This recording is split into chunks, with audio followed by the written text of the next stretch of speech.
তর্পণ শব্দটির সঙ্গে আমরা সবাই কম বেশি পরিচিত।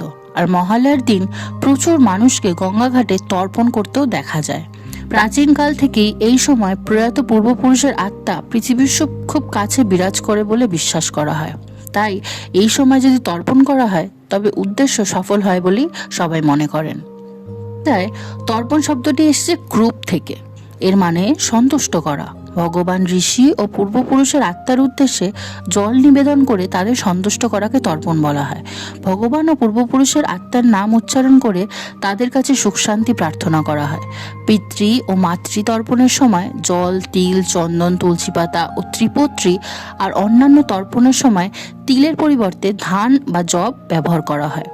আর চন্দন, তিল ও যব না থাকলে কুরুক্ষেত্র মন্ত্র পাঠের জলে তুলসী পাতা দিয়ে তর্পণ করতে হয়। এর মধ্যে তিল তর্পণ মানে জল ও তিল একসঙ্গে নিয়ে পূর্বপুরুষের আত্মার উদ্দেশ্যে নিবেদন করতে হবে।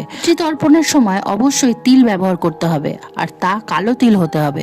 তিল না থাকলে শুধু কুরুক্ষেত্র মন্ত্র পাঠের জলে তুলসী পাতা দিয়ে তর্পণ করতে হবে। সনাতন ধর্মের ইতিহাস অনুযায়ী সূর্য কন্যা রাশিতে প্রবেশ করলে পিতৃপক্ষের সূচনা হয়। মানুষের বিশ্বাস এই সময় পূর্বপুরুষরা পিতৃলোক ছেড়ে তাদের পুত্রপুরুষের বাড়িতে অবস্থান করেন। পরে সূর্য বৃশ্চিক রাশিতে প্রবেশ করলে তারা পুনরায় পিতৃলোকে ফিরে যান। পিতৃগণের অবস্থানের প্রথম পক্ষে তাদের উদ্দেশ্যে তর্পণ করতে হয়। সনাতন মতে যে ব্যক্তি তর্পণে ইচ্ছুক নন তাকে তার পিতার মৃত্যুর তিথিতে তর্পণ করতে হয়।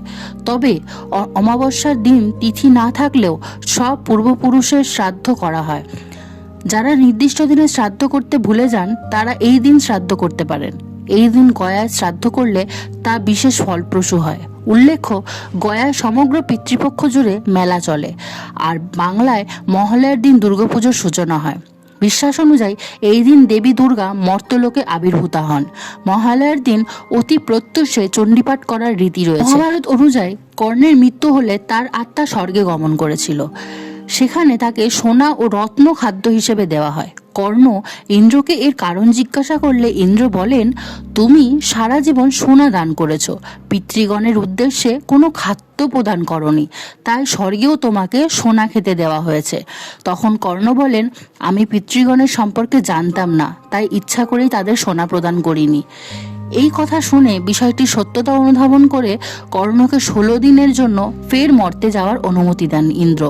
তারপরই কর্ণ সেখানে গিয়ে পিতৃলোকের উদ্দেশ্যে অন্ন ও জল প্রদান করেন।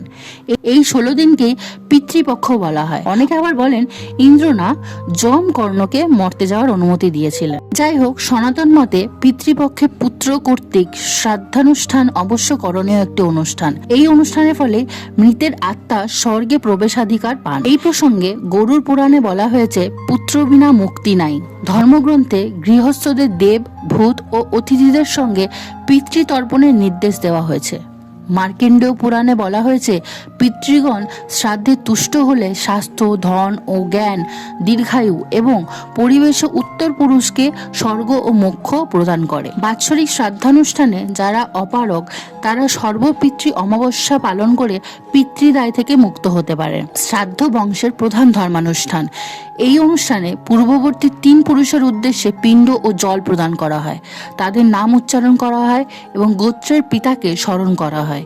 এই কারণে একজন ব্যক্তির পক্ষে বংশের 6 প্রজন্মের নাম স্মরণ রাখা সম্ভব হয় এবং এর ফলে বংশের বন্ধন দৃঢ় হয়। ডেক্সেল বিশ্ববিদ্যালয় পুরাতাত্ত্বিক উষা মেননের মতেও পিতৃপক্ষ বংশের বিভিন্ন প্রজন্মের মধ্যে সম্পর্ককে দৃঢ় করে। এই পক্ষে বংশের বর্তমান প্রজন্ম পূর্বপুরুষের নাম স্মরণ করে তাদের শ্রাদ্ধ নিবেদন করে। পিতৃপুরুষের ঋণ হিন্দু ধর্মে পিতৃ মাতৃ ঋণ অথবা গুরু ঋণের সমান গুরুত্ব।